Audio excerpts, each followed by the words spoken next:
شکریہ جی، شکریہ. بسم اللہ الرحمن الرحیم.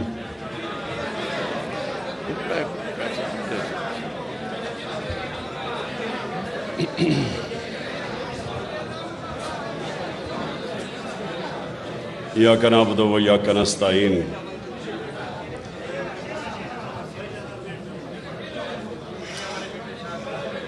میرے معزز علماء، معزز مشائخ، میں پہلے تو آپ سب کا شکریہ ادا کرتا ہوں. آپ یہاں تشریف لائے اور میں نے آپ کی تقریریں بھی سنی. تو میں سب سے پہلے آپ کو اپنی بات شروع کرنے سے پہلے میں یہ واضح کر دوں. تھوڑا اس طرف ہو جاؤ،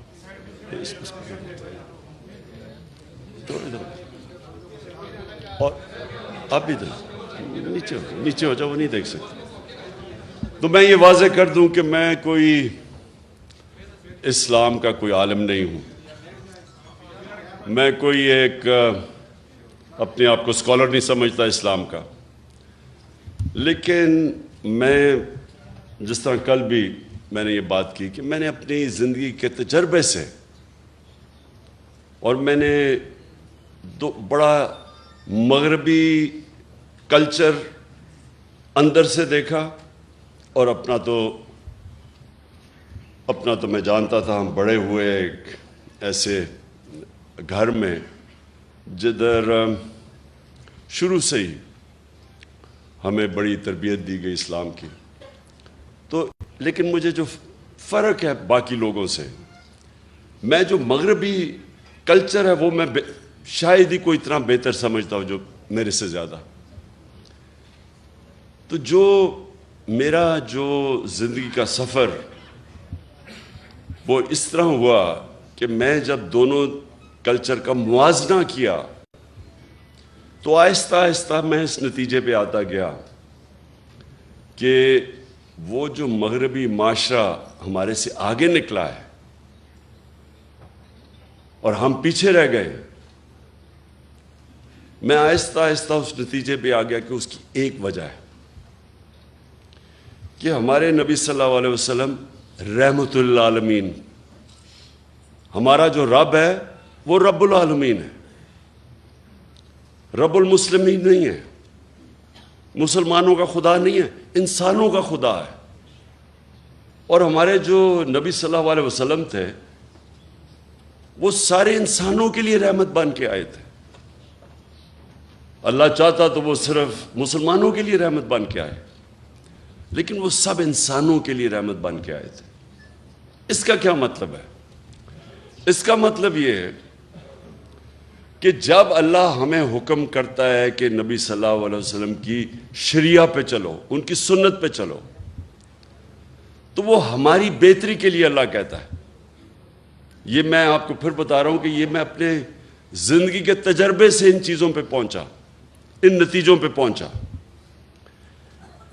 کہ جب اللہ حکم کرتا ہے کہ ان کی زندگی سے سیکھو، ان کی سنت پہ چلو، تو اللہ کیا کہہ رہا ہے؟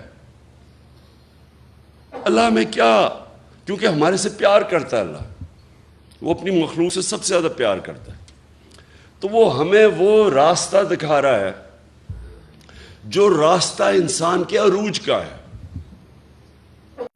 کیونکہ دنیا کی تاریخ میں نہ کوئی وہ انسان اس عروج پہ پہنچ سکتا ہے، نہ کبھی پہنچے گا جو ہمارے نبی صلی اللہ علیہ وسلم پہنچ ہی نہیں سکتا. کوئی اتنا بڑا لیڈر نہیں بن سکتا. کسی ایک انگریزی کتاب ہے کہ دنیا کے جو 100 سب سے عظیم لوگ، انگریزی کی کتاب ہے، ولیم ہارٹ انگریز نے لکھی ہوئی ہے. اس میں وہ کتاب 100 انسانوں کی بات کرتا ہے کہ دنیا کے سب سے عظیم انسان تھے. اس میں جو وہ سب سے نمبر 1 رکھتا ہے وہ ہمارے نبی صلی اللہ علیہ وسلم کو رکھتا ہے. کیوں رکھتا ہے؟ کیونکہ کسی انسان نے اتنی زندگی میں اچیومنٹ کی نہیں کسی انسان نے وہ دنیا کے اندر اس کو وہ عروج ملا ہی نہیں، وہ کام کیے ہی نہیں جو ایک انسان نے کیے۔ میں جب یونیورسٹی میں تھا ہم کتابیں پڑھتے تھے کہ جی وہ فلانا آدمی بڑا کامیاب ہے۔ میں کرکٹ کی بھی کتابیں، جو اچھا کھلاڑی تھا اس کے اوپر پڑھتا تھا۔ کیوں پڑھتے تھے؟ کیونکہ ہم ان سے سیکھنا چاہتے تھے، ہمارے رول ماڈل تھے۔ آج ہمارے بچے بل گیٹس کا پڑھتے ہیں کہ دنیا کا سب سے کامیاب ٹیکنالوجی کا آدمی ہے، کہ وہ کیسے پہنچا۔ اسٹیو جابز، یہ بڑے لوگ جو کامیاب ہیں، لوگ ان کی کتابیں پڑھتے ہیں۔ تو جو آج انسان سب سے دنیا کی تاریخ کا عظیم آدمی تھا، تو اللہ ہمیں حکم کر رہا ہے کہ ان کی زندگی سے سیکھو، کیونکہ اگر آپ نے اوپر جانا ہے تو ان کے راستے پہ چلو۔ اللہ کو فائدہ نہیں پہنچا سکتا کوئی، اللہ بے نیاز ہے، یہ ہماری بہتری کے لیے وہ کہتا ہے۔ تو میرا یہ سب سے پہلا یہ نتیجے پہ میں کیسے پہنچا، کیونکہ جب میں نے دونوں معاشرے دیکھے، آپ حیران ہوں گے کہ جو مدینہ کی ریاست کے اصول بنائے تھے میرے نبی صلی اللہ علیہ وسلم نے، آپ حیران ہوں گے کہ وہ ان اصولوں پہ وہ مغربی معاشرے چل رہے ہیں۔ جو انہوں نے مدینہ کی ریاست پہ ایک ان انسانوں کو جن کی کوئی حیثیت ہی نہیں تھی، ان کو دنیا کی امامت کروا دی، اور یہ تاریخ کا حصہ ہے۔ ایک کتاب ہے، بڑی تاریخی کتاب، اس کو کہتے ہیں دا فال آف رومن ایمپائر، ایک بڑا ہسٹورین گبنز اس نے لکھی ہوئی ہے۔ اس میں ایک پورا چیپٹر ہے کہ کیسے وہ رومن ایمپائر جو اتنا بڑا سلطنت تھی، سپر پاور تھی، وہ کیسے گری۔ اس میں پورا چیپٹر ہے کہ ایک انسان اٹھا عرب سے، اور دیکھتے دیکھتے اس نے گھٹنے ٹیک دیے اس کے سامنے۔ تو اس نے کیا کیا، جو چیزیں کی نا، وہ تھی مدینہ کی ریاست میں انہوں نے بنیاد رکھی۔ بنیاد کس چیز پہ رکھی؟ سب سے پہلی بنیاد رکھی عدل اور انصاف پہ۔ یہ جو آپ ایک چیز یاد رکھ لیں کہ جس معاشرے کے اندر قانون کی حکمرانی نہیں، جدھر انصاف نہیں، وہ جانوروں کا معاشرہ ہے۔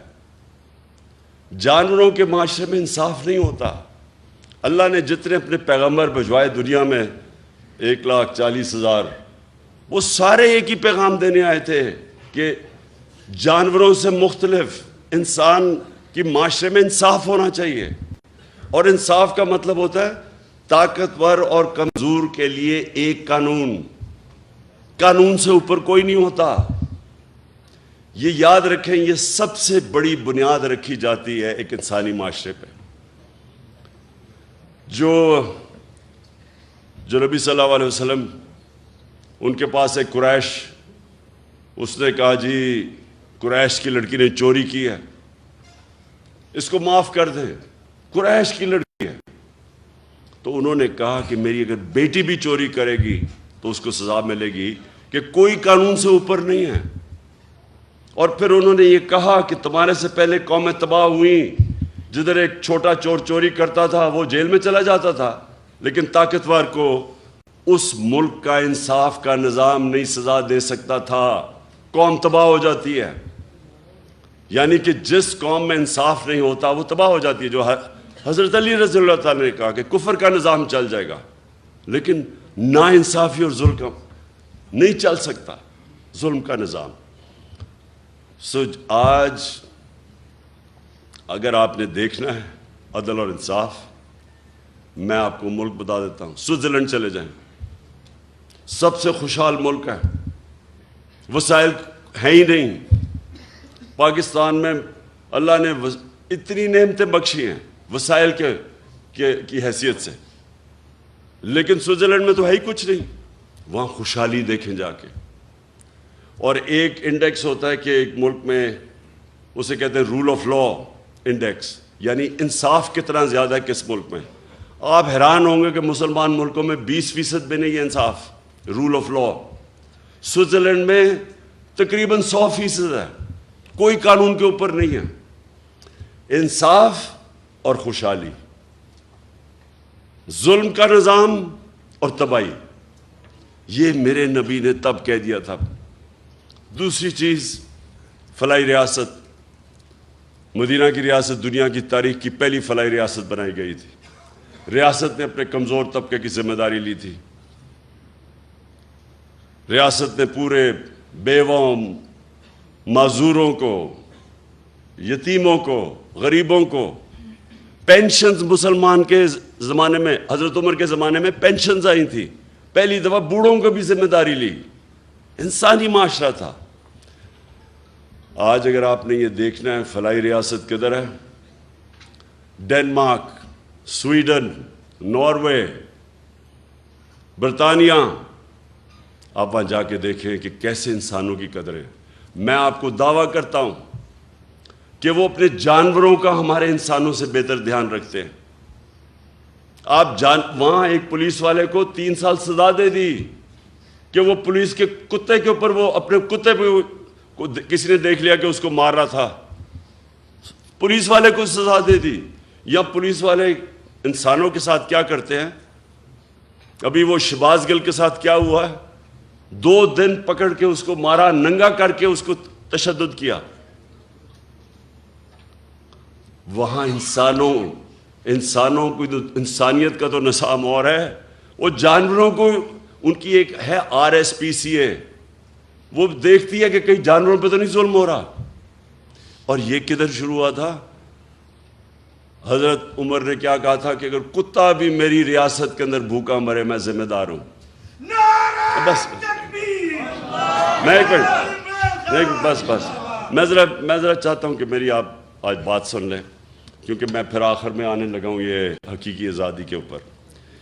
دیکھیں، جو نبی صلی اللہ علیہ وسلم کی سنت پہ چلے گا معاشرہ، وہ اوپر چلا جائے گا، چاہے وہ مسلمان ہے یا نہیں ہے، کیونکہ وہ رحمت للعالمین ہے۔ اور جب ہم اپنے آپ کو مسلمان کہتے ہیں اور ان کے اصولوں پہ نہیں چلتے، تو پھر ہمارے سامنے تو انہوں نے کہا ہے کہ قومیں تباہ ہو جاتی۔ آج اب دیکھیں، میں زندگی کے 20-30 سال مغرب میں گزارے ہیں، وہاں تصور بھی نہیں کوئی کر سکتا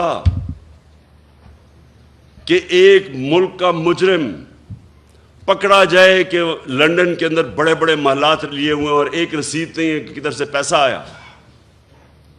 3 دفعہ پرائم منسٹر، بچے اس کے لندن بیٹھے ہیں، اربوں روپے کے گھروں میں رہتے ہیں، کہتے جی ہم پاکستانی شہری نہیں، اس لیے ہم بتاتے نہیں ہمارے پاس پیسہ کدھر سے آیا۔ وہ عدالت، سپریم کورٹ اس کو کنوکٹ کرتی ہے، مفرور جھوٹ بول کے ملک سے باہر بھاگتا ہے، اور وہ آج پاکستان کے فیصلے کر رہا ہے۔ وہاں بیٹھ کے ابھی یہ جو آڈیو لیکس آئی ہیں، یہ جو انکشاف آپ کے سامنے ہوئے ہیں، ان کے اندر پتہ چلے گا کہ وہ سارے ایک مفرور، ایک کرپٹ آدمی، ایک جھوٹا آدمی، ایک اربوں روپے اس ملک کے چوری کر کے بڑے بڑے محلت میں باہر رہنے والا آدمی، وہ ملک کے فیصلے کر رہا ہے۔ یہ مغرب میں تصور بھی نہیں ہے۔ اور اس کا جو منشی اسحاق ڈار، وہ جو آیا ہے، یہاں پہنچا ہے، سوچیں کہ اس کو نیب نے بلایا، پوچھا کہ تمہاری پراپرٹیز کدھر سے آئی ہیں، بجائے جواب دینے کے لیے پرائم منسٹر کے جہاز میں مفرور ہو جاتا ہے۔ نون لیگ کے زمانے میں وہ آج پاکستان آ گیا ہے اور فائنانس منسٹر بن رہا ہے۔ یعنی اب پاکستان کا پیسہ، فائنانس کس کے حوالے کر رہے ہیں؟ جو مفرور 5 سال سے بھاگا ہوا تھا کہ جی میری طبیعت ٹھیک نہیں تھی، وہ ابھی تک یہی نہیں پتا کہ 5 سال کس چیز کا علاج ہو رہا تھا، اس کا کوئی ایسی بیماری ابھی تک پتہ ہی نہیں ہے جس کو 5 سال لگ رہے تھے، وہ بیماری نہیں تھی، ڈرا ہوا تھا، اور تب اب ڈیل کر کے یہاں پہنچا ہے، اور اب آ کے پاکستان کا فائنانس منسٹر بنے گا۔ 22 کروڑ قوم کی، یعنی آپ کے خزانے پر بیٹھے گا، بلے کو بٹھاؤ گے دودھ کی حفاظت کرنے کے لیے، یہ کسی مغربی معاشرے میں نہیں ہو سکتا، کیونکہ وہاں انصاف ہے۔ اور میں جب یہ چیزیں آپ کے سامنے رکھتا ہوں، اور یہ جو ابھی آپ نے فضل الرحمان کی بات کی، یہ اس گورنمنٹ کا حصہ ہے جدھر یہ ظلم ہو رہا ہے۔ سارے 60% جو کیبنٹ بیٹھی ہے، 60% کیبنٹ ضمانت پہ ہے، کرپشن کے کیسز کی ضمانت پہ ہے۔ یہ کس مغربی معاشرے میں ہوگا؟ اس لیے وہ ہمارے سے آگے ہیں کہ وہ ان کے جو احکامات میرے نبی نے ہمارے لیے، مسلمانوں کے معاشرے کے لیے جو ہمیں کہا تھا کہ یہ آپ کے لیے لازمی ہے، وہ ادھر چل رہے ہیں۔ انسانیت وہاں بہتر ہے، فلاحی ریاست بہتر ہے۔ وہاں غریب آدمی بے روزگار ہوتا ہے، اس کو پیسے ملتے ہیں جب تک روزگار نہیں ملتا۔ وہاں غریب آدمی کے لیے بہترین سکول ہیں، مفت پڑھائی ہے۔ غریب آدمی کسی ہسپتال میں جائے، اس کو مفت علاج ملتا ہے۔ جو ہم نے کوشش کی ہیلتھ کارڈ لا کے کہ عام لوگوں کے لیے، غریب گھرانے کے لیے ہیلتھ انشورنس کہ 10 لاکھ تک کہیں بھی علاج کروا سکو، یہ تو ہم نے شروع کیا۔ یہ سارے مغرب میں ہیں۔ ادھر فلاحی ریاست ہے، عدالت میں جاتا ہے غریب آدمی، حکومت اس کو وکیل کر کے دیتی ہے، حکومت انصاف دیتی ہے اس کو۔ اس لیے اللہ کی برکت آتی ہے وہاں۔ جب غریب آدمی کی آواز، اس کی جب دکھ اور درد کی آواز اوپر سنتا ہے، اور جب آپ اس کی خدمت کرتے ہیں وہ بھی سنتا ہے اوپر والا۔ تو میں نے وہ معاشرے دیکھے ہیں۔ اس لیے جب میں آیا تو حکومت میں جب میں آیا، حکومت سے پہلے میں بات نہیں کی۔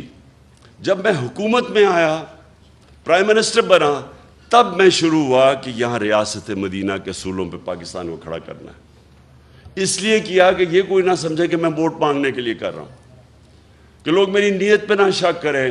جس طرح فضل الرحمان اسلام کو بیچتا ہے، اس کو جو مرضی فتویٰ دلوانا اسے دلوا لو، اگر اس کو تم پوزیشن دے دو۔ اس کا تو مقصد اسلام، اگر 30 سال سے وہ پالیٹکس میں ہے، مجھے بتائیں کہیں دنیا کے اندر اس نے ایک دفعہ اسلام کی کوئی بات کی ہے باہر جا کے؟ اور یہاں بتائیں پاکستان میں کتنے لوگ اس کو دیکھ کے مسلمان ہوئے ہیں؟ میں دعویٰ کرتا ہوں کہ لوگ اس کو دیکھ کے اسلام سے دور ہو جاتے ہیں، کیونکہ وہ جب دیکھتے ہیں کہ صرف ایک انسان کے جو دین کے اوپر بات کر رہا ہے، سارا بات فتوے دین پہ دے رہا ہے، اور اس کے ضمیر کی قیمت ایک ڈیزل کا پرمٹ ہو، کون اس کو سمجھے گا؟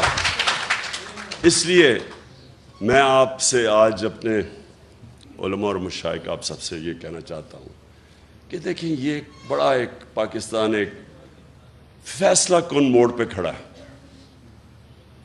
انہوں نے جو باہر کے لوگ تھے، جو باہر کی قوتیں تھیں، وہ اس لیے نہیں انہوں نے مجھے یہ سازش کر کے ان ساروں کے ساتھ مل کے اندرونی اور بیرونی ملک مل کے سازش کر کے ہٹایا۔ اس لیے نہیں ہٹایا کہ وہ مجھے جانتے نہیں ہیں۔ مجھے سب سے زیادہ مغرب میں لوگ جانتے ہیں۔ انہوں نے اس لیے ہٹایا کہ وہ اس ملک میں ایسے لوگ چاہتے ہیں جو ان کی غلامی کریں، اور جتنا بڑا ڈاکو ہوتا ہے اتنا ہی وہ بزدل ہوتا ہے، کیونکہ اس کو پیسہ بچانا ہے اپنا۔ پیسے بچانے کے لیے وہ ملک کو قربان کرنے کے لیے تیار ہو جاتا ہے۔ ان سب کے پیسے باہر پڑے ہیں، ان کا اربوں ڈالر باہر پڑا ہے، چاہے یہ زرداری ہو، چاہے نواز شریف ہو، یہ خان 30 سال سے پیسہ چوری کر رہے ہیں ملک کا۔ ان کو اسی طرح کے لوگ چاہیے آپ کے اوپر، کیونکہ وہ جو ان کو کہیں گے وہ کریں گے۔ جب زرداری اور نواز شریف 10 سال 8 سے لے کے 18 تک جب یہ اقتدار میں تھے، 400 ڈرون اٹیک کیے امریکہ نے پاکستان پہ۔ یہ دنیا کی تاریخ میں کبھی نہیں ہوا کہ جس ملک کے لیے آپ جنگ لڑ رہے ہیں وہ آپ کے اوپر ہی اٹیک کر رہا ہے۔ یہ کہیں نہیں ہوا آج تک، اور یہ سارے انسانی حقوق کی خلاف ورزی تھی، یہ سارے انٹرنیشنل لاز کی خلاف ورزی تھی۔ کوئی قانون آپ کو اجازت نہیں دیتا کہ آپ ہی فیصلہ کریں دہشت گرد کو آپ ہی مار دیں۔ ہمارا وہ الطاف حسین بیٹھا ہوا ہے لنڈن میں، 30 سال سے. کیا کہیں گے کہ ہم ڈرون میں اٹیک کر کے اس کو مار سکتے ہیں؟ کوئی اجازت دے گا آپ کو؟ کہیں گے عدالت پہ جاؤ. اور ہمارے یہاں لوگوں کو کتنے بے قصور لوگ مارے یہاں. اور یہ دو بیٹھے ہوئے تھے, ایک دفعہ ان کے منہ سے امریکہ کے خلاف بات نہیں نکلی. کس نے اس کے خلاف پروٹیسٹ کیا؟ تحریک انصاف نے. ہم نے جا کے دھرنے دیے ڈرونز کے خلاف, ہم نے جا کے ساری جگہ اٹھایا. ان دونوں حکمرانوں نے کبھی کچھ نہیں کیا, کیونکہ ان کے پیسے باہر پڑے ہیں, یہ اپنے پیسے کے غلام ہیں. آزادی جو حقیقی آزادی ہے وہ سب سے پہلے تو وہ آتی ہے کہ ایک حکومت ایسی ہو جو اپنے لوگوں کی بہتری کے لیے فیصلہ کرے, جو اپنے جس نظریے سے پاکستان بنا تھا اس کے لیے فیصلے کرے. اور وہ جب آپ ایک آزاد, خود جب حکومت آتی ہے جو آزاد فارن پالیسی, تو وہ اس کو مشکل وقت سے نکلنا پڑتا ہے, کیونکہ آزادی کوئی پلیٹ میں نہیں دیتا کسی کو. آزادی کے لیے جدوجہد کرنی پڑتی ہے. ہمارے نبی صلی اللہ علیہ وسلم مدینے میں پہلے دن آزادی نہیں مل گئی تھی. کفار نے پوری کوشش کی. جنگ احد کے اندر بڑی مشکلوں سے مسلمان بچے. پھر جنگ خندق کے اندر تو سارے سمجھ رہے تھے کہ بچیں گے نہیں, اتنی بڑی فوج آئی اور گھیر لیا تھا ان کو. تو جدوجہد کی, قربانیاں دیں, پھر آزاد ہوئے اور پھر ایک عظیم قوم بنے. غلام تو کبھی اوپر جا ہی نہیں سکتے. اور جب ایک مسلمان دعویٰ کر دیتا ہے کہ لا الہ الا اللہ, وہ پھر وہ کیسے کسی کی غلامی کر سکتا ہے؟ اس کا مطلب کہ آپ نے جو اللہ سے وعدہ کیا ہے, آپ نے حلف لیا ہے, لا الہ الا اللہ, اللہ سے آپ کا حلف ہے کہ اے اللہ تیرے سوا میں کسی کے سامنے نہیں جھکوں گا, پھر آپ کیسے کسی کی غلامی کر سکتے ہیں؟ اور پھر جب آپ یہ دعویٰ کر دیتے ہیں تو پھر اللہ آپ پہ چھوڑ دیتا ہے, اور قومیں وہ اٹھتی ہیں جو پھر اپنے پیر پہ کھڑی ہوتی ہیں, پھر قربانیاں دیتی ہیں, مل کے قوم قربانی دیتی ہے, وہ پھر نکل جاتی ہے. جو ہوا کہ دنیا کی تاریخ کا سب سے بڑا انقلاب آیا تھا مدینہ کے اندر. دنیا میں اتنا بڑا انقلاب نہیں آیا. 10 سال 622 اور 632 میں دنیا کا نقشہ بدل گیا, دنیا بدل گئی. 2 سپر پاور تھی تب بھی. ہمیں بھی جب تک ہم ایک بحیثیت قوم ایک صحیح معنی میں اپنے آپ کو آزاد نہیں کرتے, جو ہمارا کلمہ ہمیں آزادی دیتا ہے, اور جب تک ہم یہ چوروں کی غلامی کریں گے جو باہر سے کنٹرولڈ ہیں, کوئی مستقبل نہیں ہے ملک کا. انہوں نے جو 5 مہینے کے اندر کہا جی ہم مہنگائی کم کرنے آئیں گے. 50 سال میں سب سے زیادہ مہنگائی ہوئی ہے آج پاکستان میں. 50 سال کے بعد ایسی مہنگائی ہے. کبھی ایسا معیشت جو 6% کے اوپر ترقی کر رہی تھی 6 مہینے پہلے, آج وہ بالکل نیچے گر چکی ہے. بے روزگاری بڑھ رہی ہے. یہ آپ کی خدمت کرنے نہیں آئے تھے, یہ اپنے کیسز ختم کرنے آئے تھے. انہوں نے جو چوری کی ہے اس کو بچانے آئے تھے. یہ اسحاق ڈار جیسا فراڈ, یہ اب اسی NRO ڈیل کے تحت یہ پاکستان پہنچا ہے. اور ہماری بڑی بدقسمتی ہے کہ ہمارا نا انصاف کا نظام اس کو روک سکا, اور نہ ہمارے وہ لوگ جو ملک کے محافظ ہیں بنتے ہیں, نہ انہوں نے اس کا راستہ روکا. اور کون روکے گا؟ انشاءاللہ آپ کا بھائی عمران خان انشاءاللہ اس کا راستہ روکے گا.